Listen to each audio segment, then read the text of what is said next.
এবং আমাদের ঈদগাহ মাঠে নামাজের প্রস্তুতিকালে সকালবেলা দেখতে পাচ্ছেন বৃষ্টি হচ্ছে, যে কারণে ত্রিপল টানানো হয়েছিল রাত্রে।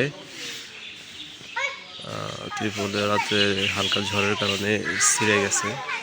আর এই মাঠের মধ্যে প্রচুর ময়লা। এখানে মাঠের কিছু কাজ করতেছে যুবক পোলাপান।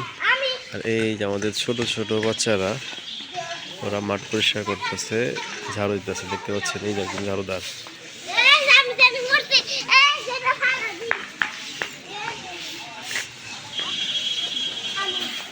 এতটুকু বাচ্চারাও আমাদের মাঠ পরিষ্কার করতেছে, পরিষ্কার সাহায্য করতেছে ওরা।